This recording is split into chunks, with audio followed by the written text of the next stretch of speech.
Kalau sudah kata Allah, walau anna ahlal qura amanu wa taqwa la fatahna 'alaihim barakatim minas sama'i wal ardh.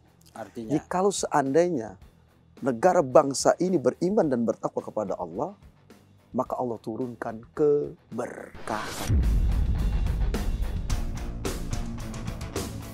Karena kita ini saat ini krisis akhlak bangsa kita ini. Gimana negara ini berkembang? Sedangkan moral akhlak saja saat ini merosot. Laqad kana lakum fi rasulillahi uswatun hasanah liman kana yarjullah wal yawmal akhirah wa dzakarallaha katsira. Sesungguhnya telah ada pada diri Rasulullah SAW mempunyai budi pekerti yang sangat baik. Kalau udah tahu anggota DPR, mohon maaf, ini anggota DPR nih, oknum aja. Ketika pakai nyupir, dikawal dengan patroli, patwal, lalu melihat nih ada pengamen genjreng-genjreng, mereka diemin. Oh, zolim dia. Kalau mereka melihat, berhenti lampu merah, tarik, bawa, didik. Kasih mereka modal.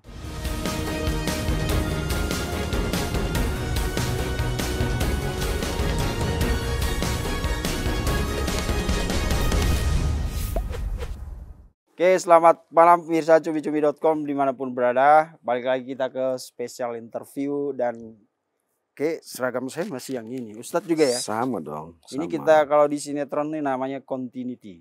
Kenapa tuh? Karena ceritanya masih sama, jadi baju dan lain-lain tuh harus tetap sama. Masya Allah. Ya, gitu. Continuity kita tadi ya. Continuity. Saya mau ngajak Ustadz itu bicara tentang negara ini. Masya Allah. Berat gak, Tat? Urusan rumah tangga aja gitu masih belum becus. Ini ngurusin negara. Enggak, gini Tat. Gimana tuh? Kayaknya dari setiap diskusi publik atau apapun itu, talk show, ada satu hal yang kita lupakan selama ini. Apa tuh? Ya, karena kalau kita ngomong negara itu kan yang diundang pakar hukum, pengamat politik, dosen politik, dan lain-lain. Kita melupakan satu hal bahwa negara kita ini kan negara religius. Betul. Ya kan? Maka kita perlu juga dengar suara ulama, tokoh-tokoh agama, ya kan. Walaupun ada beberapa kemarin yang sempat muncul ketika ngomong tentang reformasi Polri kan. Itu kan kumpulan dari tokoh lintas agama gitu. Tapi belum ada, kayak mungkin ada tapi gak banyak yang bertanya kepada ulama atau tokoh agama. Bagaimana ulama atau tokoh-tokoh agama itu kacamata mereka melihat negara ini seperti apa? Masya Allah. Makanya malam ini kita mau ngomong soal itu, Tat. Tapi makanya pertanyaan pertama adalah sebagai seorang tokoh agama, bagaimana Ustadz melihat kondisi kehidupan bernegara dan berbangsa kita saat ini? Melihat berbangsa dan beragama. Bernegara. Jadi kalau bangsanya ini mempunyai moral yang disebut religius, maka insya Allah negara ini aman. Negara tergantung bagaimana bangsanya. Kalau bangsa ini mengurusi negara, jangan sampai negara ini mengurusi bangsa. Salah, bangsa dulu yang bertuhanan kepada Allah, Tuhan yang Maha Esa. Ketika dia menyikapi dengan imannya, sejatinya, karena imannya, karena pertama, sila pertama apa sih? Satu, ketuhanan yang Maha Esa. Maka diwajibkan bagi bangsa Indonesia harus mengenal kepada Tuhannya. Arafallahu arafan nafsi. Arafan nafsi arafallah. Siapa mengenal dirinya maka mengenal akan Allah. Nah ketika bangsa ini mengenal Tuhannya, otomatis mengurangi daripada kejahatan. Karena bermoral, beriman, Islam, takwa. Kalau sudah kata Allah, walau anna ahlal qura amanu wa taqwa la fatahna 'alaihim barakatim minas sama'i wal ardh. Artinya, jadi kalau seandainya negara bangsa ini beriman dan bertakwa kepada Allah, maka Allah turunkan keberkahan. Dari mana? Dari langit dan bumi. Janji Allah, kalau seandainya negara bangsa ini beriman dan bertakwa kepada Allah, langsung Bang Vincent, Allah turunin untuk keberkahan, gak ada habis-habis. Bicara berkah, ziyadatul khair. Berkah ini adalah bertambah baik. Kalau bangsa ini beriman bertakwa, yang bermoralkan dengan akhlak, karena saat ini kita krisis akhlak Bang.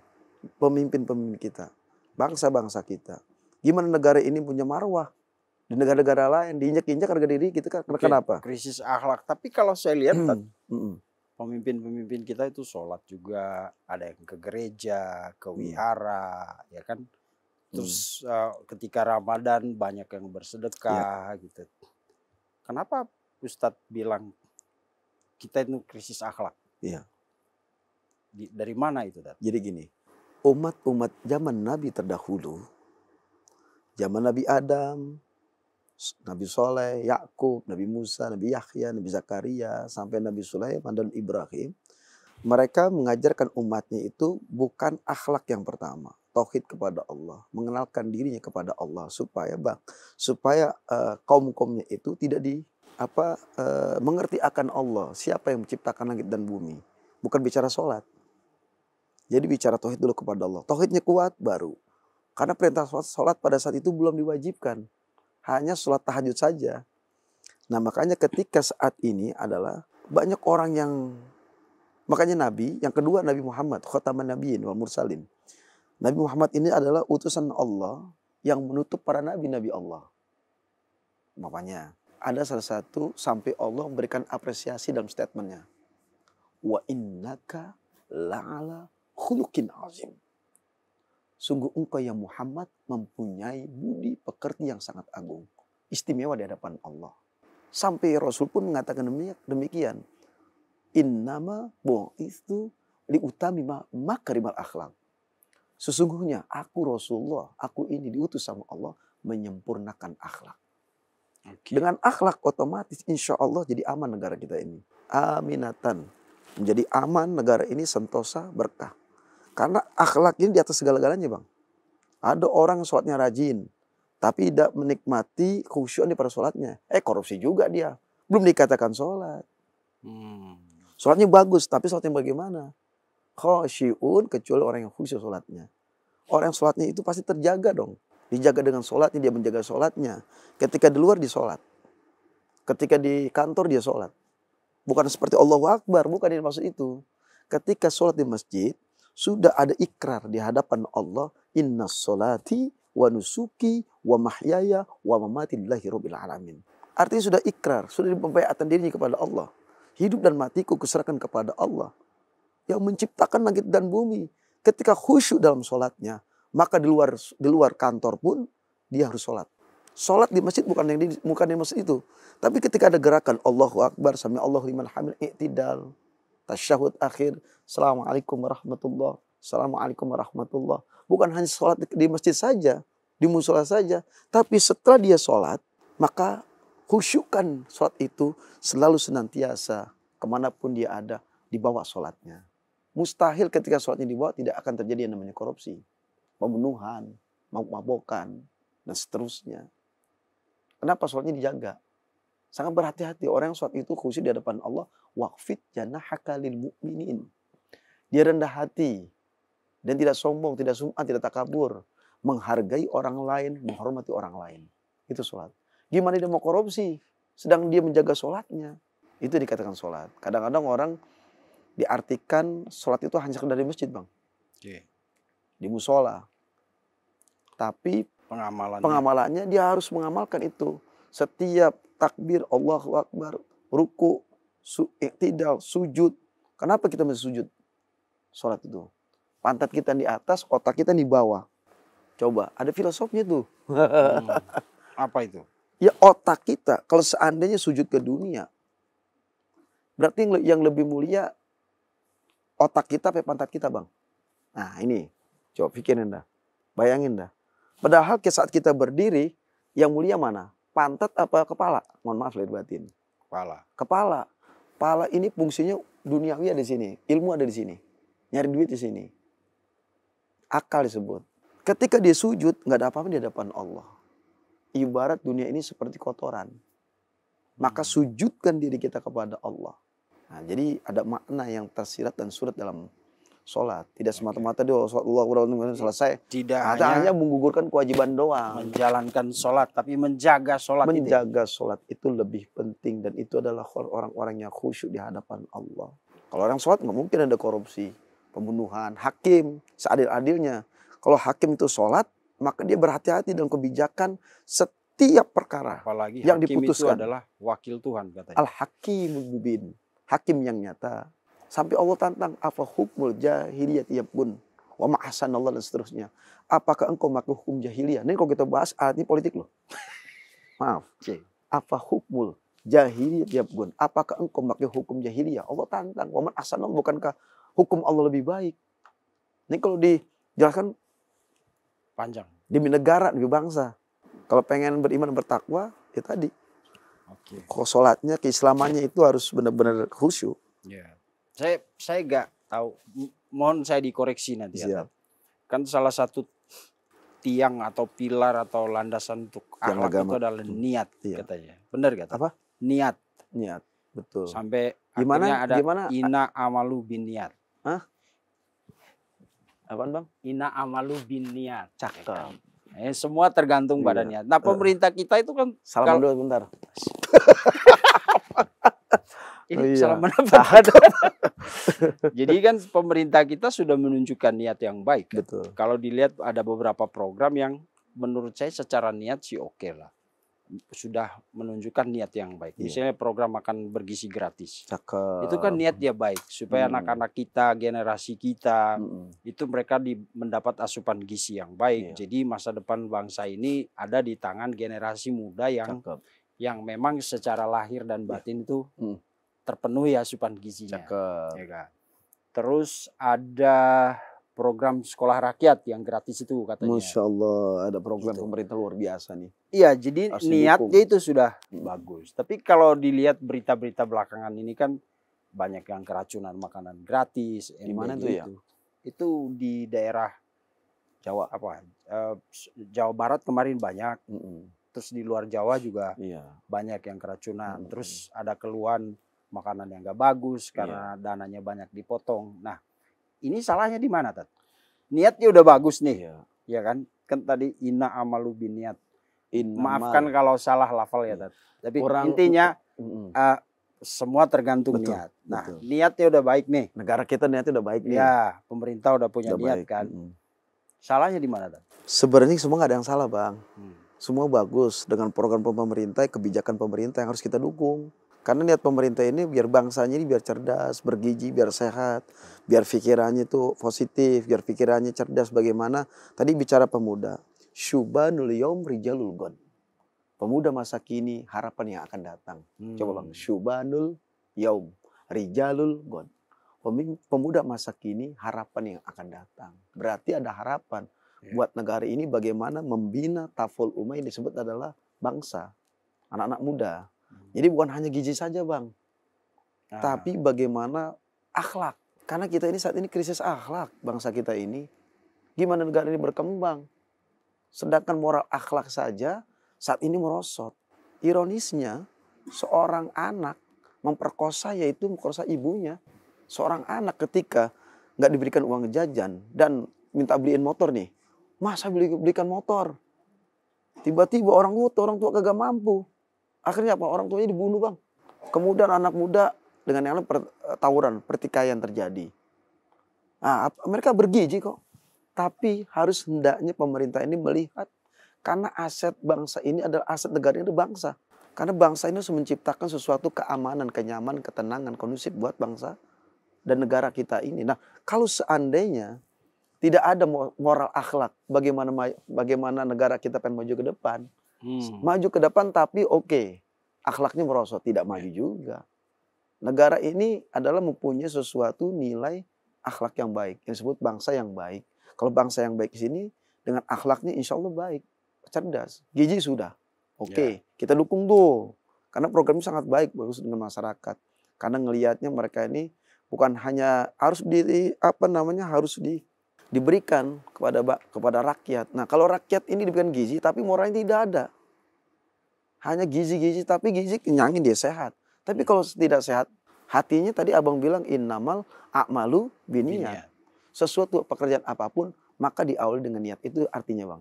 Ya. Niat pemerintah bagus nih untuk memberikan gizi yang terbaik buat rakyatnya. Tapi harus diberikan juga suplemen vitamin akhlak. Supaya dia menghormati, menghargai satu sama lain. Kalau bangsa kita ini anak muda, dia berakhlakul karimah, kedepannya akan menjadi baik. Oke. Dia akan justru memberikan kontribusi buat bangsa dan mengurangi kejahatan. Ya. Karena akhlak. Ya. Nah, akhlak ini di Al-Quran disampaikan sama Allah. Laqad kana lakum fi rasulillahi uswatun hasanah liman kana yarjullah wal yawmal akhirah wa dzakarallaha katsira. Sesungguhnya telah ada pada diri Rasulullah SAW mempunyai budi pekerti yang sangat baik. Nah, kewajiban kita meneruskan perjuangan daripada Rasulullah tadi tentang akhlak. Ayat ini berbicara dengan akhlak, bicara moral. Nah, ketika bicara dengan akhlak moral, maka insya Allah, kenapa orang turis pada senang orang Indonesia? Ayo, karena rakyat di sini, bangsa Indonesia ini sopan santun, etikanya dengan yang lain juga. Nah, itu kan bagus. Nah, maka diciptakan kembali dengan moral yang beragama. Jadi kalau negara ini pengen berkah, pengen sesuatu yang memang dihargai dengan bangsa lain, maka ciptakan yang pertama adalah akhlak. Gizi sudah, tinggal akhlaknya saja. Oke. Nah, kalau kita bicara akhlak, minimal ada 3 lembaga yang harusnya menginjeksi bekal akhlak dan moral itu. Pertama keluarga. Yang kedua lembaga pendidikan. Yang ketiga adalah agama. Kalau tadi Ustadz bilang kita ini mengalami krisis akhlak. Dari 3 lembaga ini mana yang paling besar mengkontribusikan krisis akhlak itu? Ada keluarga, ada lembaga pendidikan, ada agama. Semuanya benar, Bang. Pendidikan, sosial, dan agama. Ya. Pendidikan, maka bangsa ini harus berpendidikan biar cerdas bangsa. Yang kedua, apa tadi? Pendidikan, sosial, keluarga atau lingkungan sosial. Lingkungan sosial. Bagaimana menciptakan sesuatu sosial yang baik, status dan identitas sebagai rakyat. Ketiga adalah agama. Nah, ketiga komponen ini maka harus dihadirkan. Diciptakan yang pertama adalah orang tua, al-ummahat, madrasatul ula. Jadi seorang ibu ini pendidikan paling awal adalah yang bisa mengakses kebaikan kepada anak-anaknya. Dan keberhasilan daripada ibu itu mendidik anak-anaknya, menciptakan sesuatu yang bernilai kebaikan.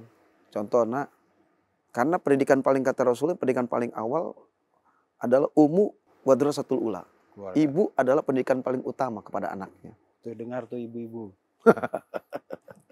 Maka ciptakan ibu-ibu yang berpendidikan. Dengan apa sih? Ibu-ibu yang memang belum bisa baca Quran.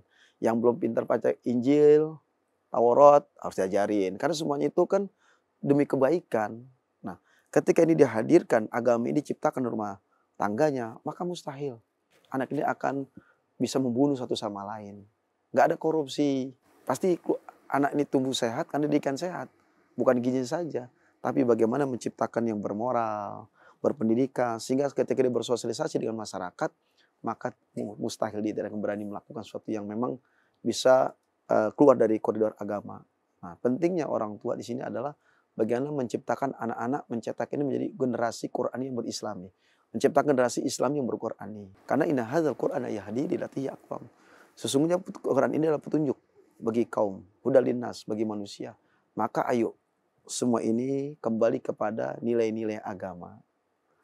Nah, makanya kalau sudah nilai agama, insya Allah, Bang, selamat. Kristen, Buddha, Protestan, Katolik, dan semuanya Islam. Ketika ini diciptakan moral, mereka bersatu, pastor, pendeta, ulama, kemudian biksu, apalagi tuh.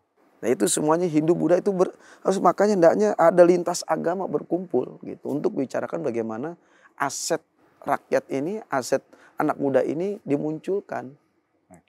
Dengan apa sih dimunculkan? Dengan cipta, maksudnya dihadirkan dengan agama gitu. Insya Allah, maka negara ini akan menjadi negara baldatun thayyibatun warabun ghafur. Apa itu? Negara baldatun tuh artinya agama bang. Thayyibatun negara yang baik. Warobun ghafur yang mendapat ampunan dari Tuhannya. Gitu. Jadi berkah hidup. Berkah. Nah itu kan kondisi ideal, Tat. Bahwa tugas seorang ibu harus seperti yang tadi Ustadz gambarkan. Lembaga pendidikan, terus institusi agama. Tapi kan faktanya tadi Ustadz bilang kita mengalami krisis akhlak. Dari mana sumbernya itu? Dari tiga itu mana yang menurut Ustadz kayaknya ini kurang nih. Misalnya kan tadi ada keluarga atau lingkungan sosial, terus lembaga pendidikan sama agama. Itu kan yang kita harapkan bisa membekali warga Indonesia ini dengan akhlak yang baik gitu. Nah kalau faktanya ada krisis akhlak, mana yang harus yang menurut Ustadz kayaknya kita kurang di sini deh. Karena peranan dari para aparat pemerintah, tokoh-tokoh setempat, maka hendaknya ini lebih diperketat. Misalnya maghrib mengaji, ya kan? Orang tua dengan anak itu komunikasi, jangan sampai tidak ada komunikasi. Kemudian dari pihak-pihak sekolah, ini di luar pesantren ya, swasta maupun negeri, ini lebih berketat masalah moral. Itu karena kan orang tua ini menyerahkan kepada pihak-pihak sekolah nih. Saya titipkan anak saya, nah itu tanggung jawab daripada guru-gurunya. Mendidik, pertama adalah agama, pendidikan, dan sosial. Penting ketiga komponen ini. Maka ketika ini diciptakan oleh gurunya, bahayanya pergaulan, lingkungan hati-hati, kamu saling mencintai, saling menyayangi, itu moral tuh bang. Kamu yang sama saudara kamu nggak boleh memfitnah, kamu dengan saudara kamu itu kagak boleh membunuh, apalagi tawuran, itu moral tuh bang. Maka kamu harus menghormati, menghargai agama lain, menghormati pendapat orang lain, menghargai siapapun, itu moral loh. Dan kalau seorang tua menitipkan anak pesantren, kalau di pesantren sudah pasti tuh, kalau di pesantren pasti diajarin bagaimana etika, itu akhlak sudah pasti ada di sana. Nah kalau misalkan kita lihat di fenomena terjadi, tawuran di mana-mana, anak SMP sama SMP membacok-bacokkan terjadi, bahkan menjadi gangster lagi, ketua gangster. Ini seakan-akan negara anak bangsa ini hancur dengan tidak bermoral gitu. Ini perlu adanya kepentingan pihak-pihak terkait, pemerintah, aparat pemerintah, semua harus turun tangan nih. Udah krisis bang. Iya bagi gizi mereka udah, karena mungkin karena kondisi ekonomi mungkin. Tapi saya lihat dari pendidikan pesantren maupun swasta negeri harus hendaknya mereka lebih memperketat nilai agama. Itu aja sih. Kalau pesantren sudah diajarkan itu. Tapi ini kan sekarang terjadi bang tawuran. Kemarin sekolah sono tawuran. Bahkan gurunya nonton. Kan ironis ini. Anak sekolah mukul guru. Mukul guru. Nah ini terjadi kemarin tuh di TikTok. Gurunya ditantang. Ada nggak di pondok begitu? Oh nggak pernah saya dengar. Seorang anak santri menganiaya daripada guru di depan begitu. Yang ada pernah kejadian atau apa saya nggak tahu. Tapi ini nggak saya dengar sampai sekarang tidak terjadi antara seorang santri membunuh ustadznya. Kan dia ajarkan moral di situ. Apalagi orang tuanya dilawan, dibawain golok, coba itu. Kenapa? Dan ini PR buat kita semua. Ini kewajiban kita menghadirkan agama. Kenapa bisa kayak begitu? Ada apa? Mungkin nggak sehat nih di keluarganya. Nggak sehatnya kenapa? Karena nggak ada agama di situ. Nggak ada Al-Quran. Tidak ada perintah sholat. Orang tua kepada anaknya.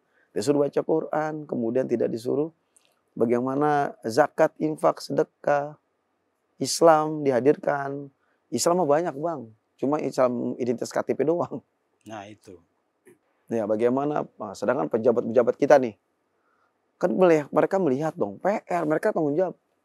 Kulukum ra'in. Setiap pemimpin akan diminta pertanggungjawaban. Ketika bangsanya sudah begini, mereka tidur nyenyak nih. Tidurnya ngimpi, berduit besok udah ada. Sedangkan ada yang kelaparan anak muda. Kemudian putus PHK lapangan kerja. Nganggur, itu mereka tanggung jawab tuh. Basnas termasuk tuh, basis, itu PR buat mereka yang nggak mampu. Sampai minta-minta di jalan itu. Itu sedangkan mereka DPR berhenti ngelihat zolim. Kalau udah tahu anggota DPR, mohon maaf, ini anggota DPR nih oknum aja. Ketika pakai nyupir, dikawal dengan patroli, patwal, lalu melihat nih ada pengamen genjreng-genjreng, mereka diemin. Zolim dia. Kalau mereka melihat berhenti lampu merah, tarik, bawa, didik, kasih mereka modal. Mereka punya seni. Ya, berikan modal seni. beri ke studio. Kenapa sampai kayak begini?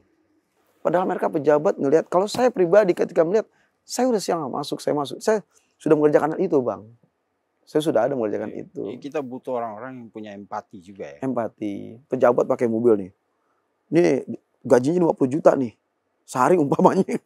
Nah ketika ada yang minta-minta ibu-ibu, pikiran dia yang ada apa? Itu kan rakyat di dia itu. Dia mewakili rakyat. Nah ketika melihat kemiskinan mereka, mereka biarkan. Zolim nanti itu. akan diminta. Zolim itu. Jadi mereka Dengan masuk surga. Nah ini ya. Hadis ini Bang, saya mau nyampein boleh nih. Apa? Dia bukan Silakan. ancaman nih. Silakan.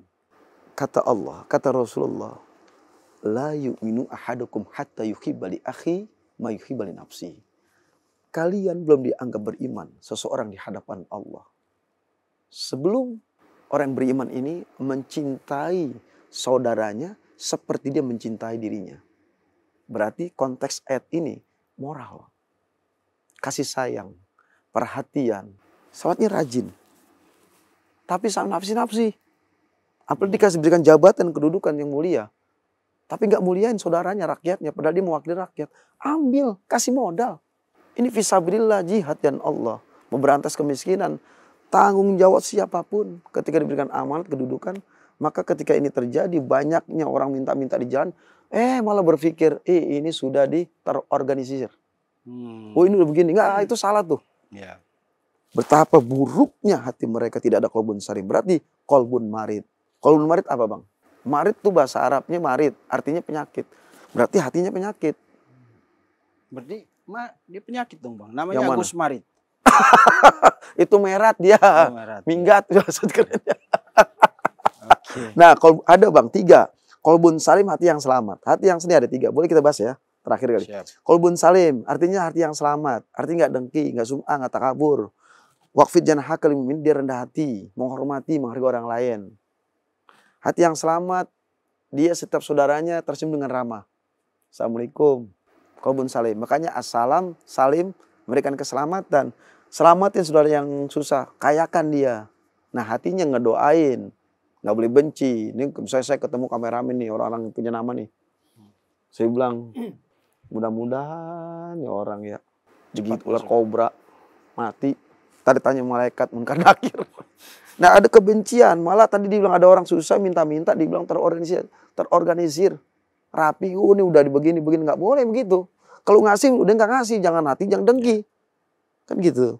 Nah ketika dia melihat, maka masukin dia, bina dia dengan apa? Tadi gizi yang baik, ajarkan moral. Kalau udah moral sosial, gitu Bang. Jadi jangan sampai qalbun marid. Kalau qalbun salim insya Allah hatinya selamat. Banyak orang tega aja, keluar air mata nangis. Orang susah, buat mau ngasih duit. Orang nggak punya duit, buat anjing ngasih duit. Pengen kayain orang lain, itu qalbun salim. Hatinya damai. Nggak ada bagaimana mau orang lain. Yang kedua ada jangan sampai qalbun marid. Qalbun marid itu qalbun penyakit. Tadi saya bilang nggak apa-apa, udah terorganisir dengan rapi nih. Ini ada biang ini, ada yang menciptakan ini. Nah itu qalbun marid. Padahal jabatan kedudukannya dipikul mewakili rakyat. Nah hatinya dengki orang lain, bawaannya cemas-cemas. Hatinya gumam. Kagak sama saudaranya, amit-amit cabang bayi. Karena kayak begitu, udah saudaranya. Tadi diancam hadis yang tadi dia tuh tidak beriman. Yang terakhir adalah qalbun mayyit. Hati yang mati itu ketika azan berkumandang dia kagak sholat. Ya kan, suruh baca Quran, dia nggak baca Quran. Disuruh sedekah, dia nggak sedekah. Hatinya bagaikan kuburan, bahkan bangkai di sini. Merasa diri paling benar, tuh qalbun mayyit tuh. Hatinya mati dia. Sehat ininya, hatinya mati. Cuma duniawi yang dikejar. Besok makan pakai apa, besok makan pakai apa. Takut jabatannya hilang, lengser. Ya kan, takut kedudukannya diambil orang lain. Sikut kanan, sikut kiri. Akhirnya bekerja bukan lagi niat. Tadi inamal amalu binniyat, tapi bagaimana dia mau posisikan dia, jabatan dia lebih lama lagi. Itu kan penyakit hatinya. Seakan-akan dia ketakutan dengan jabatannya. Ya kan? Terjadi di wakil rakyat. Kenapa nilai-nilai akhlak yang diajarkan agama? Nah ini penting Bang. Nggak masuk gitu loh.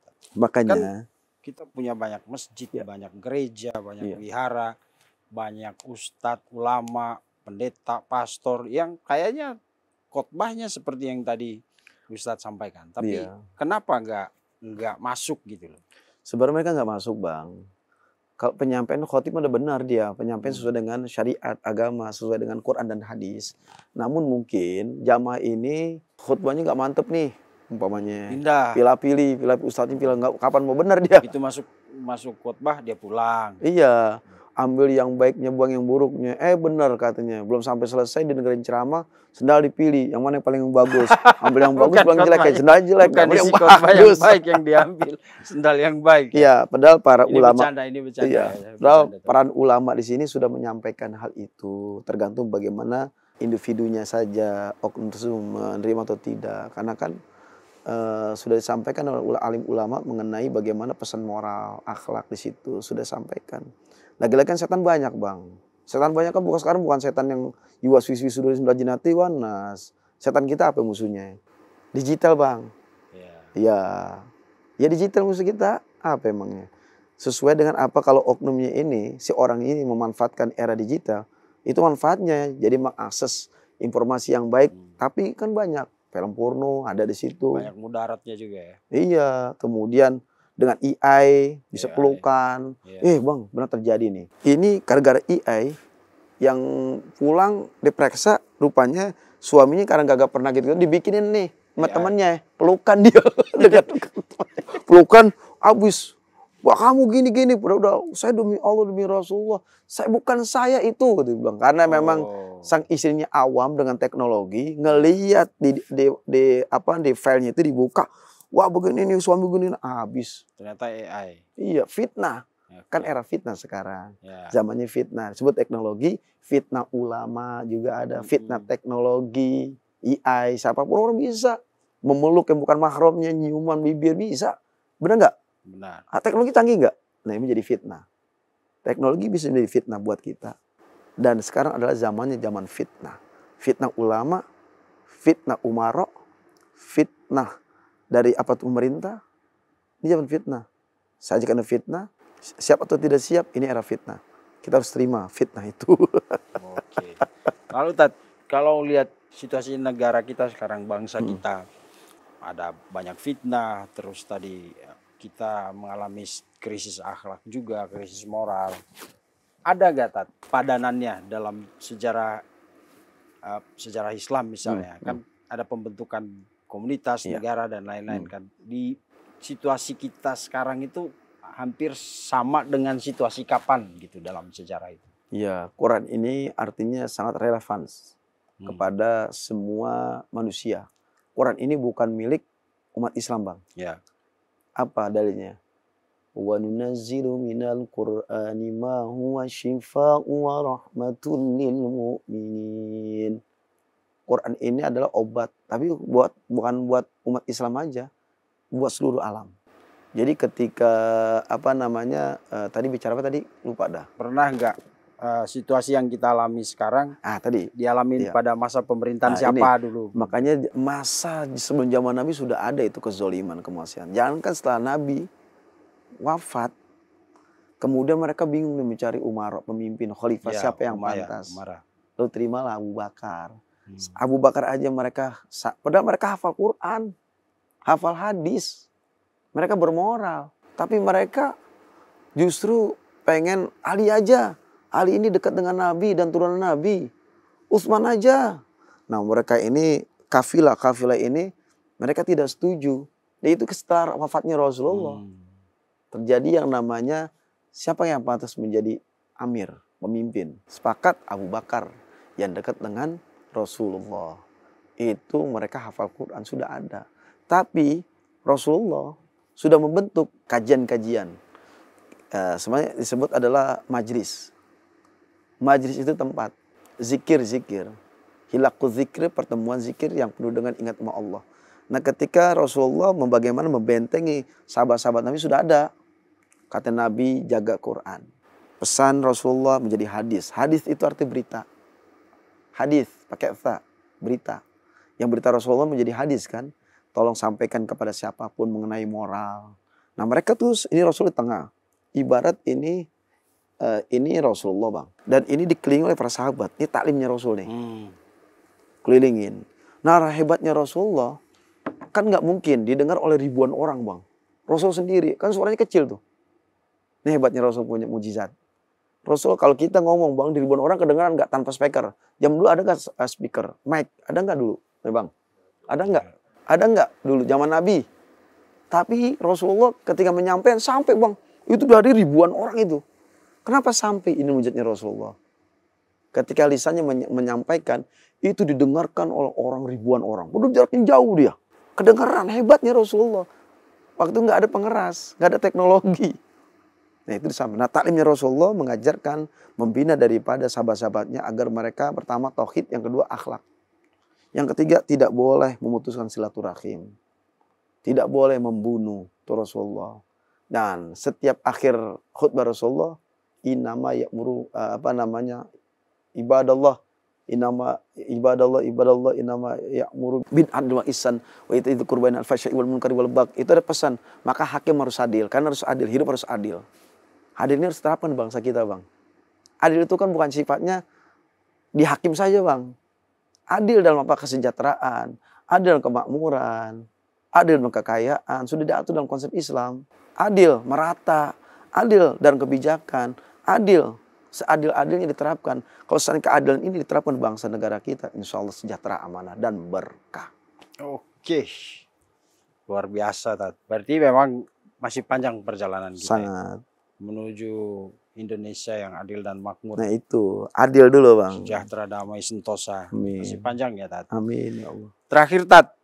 Selama ini kan tadi seperti saya bilang banyak politisi yang udah ngomong. Kalau dari Ustadz, apa masukan dan saran buat pemerintah kita sekarang? Yang pertama, saya mengharapkan, saya Ustadz ya, bukan mengkritik sih, cuma meluruskan saja. Kullu bani Adam khotoun wa khairu khotoin tawab. Semua manusia itu adalah tanpa salah dan dosa. Setiap kebijakan pemerintah tidak luput dan banyak kesalahan. Tapi kita sebagai masyarakat maka hendaknya dukung program dari pemerintah. Selama pemerintah itu mensejahterakan rakyat, kepentingan rakyat diutamakan dengan kemakmuran, kesuburan. Harapan saya kepada pemerintah, kepada amir-amir nih yang disebut adalah para menteri maupun Bapak Presiden Prabowo yang dimuliakan Allah Subhanahu wa taala, kebijakan sangat ditunggu keputusannya demi keadilan kesejahteraan rakyat Indonesia. Saya yakin negara kita ini adalah negara yang benar-benar sangat bermarwah. Marwahnya dalam kekayaan, sumber kekayaan alam Indonesia ini Masya Allah SDM-nya luar biasa. Tergantung bagaimana pengelolaan. Mengaktualisasikan potensi kearifan lokal yang sudah Allah amanahkan kepada negara kita. Kelola dengan baik, dengan seadil-adilnya. Berikan semuanya kepada rakyat. Insya Allah nanti ketika Anda meninggalkan alam ini, Anda sudah mensejahterakan, sudah berbuat baik, tidak ada pertanggungjawaban di hadapan Allah kecuali Anda mendapatkan ampunan dari Allah. Maka dekati rakyat dengan kebijakan yang sesuai untuk rakyat. Insya Allah selamat dunia dan akhirat. Oke, ini closing yang bagus. Jadi saya tidak perlu bikin pernyataan closing sendiri. Terima kasih Ustadz Fatullah. Terima kasih pemirsa. Sampai jumpa di episode selanjutnya. Terima kasih sudah menonton. Jangan lupa like, komen, share, dan subscribe video cumi-cumi.com.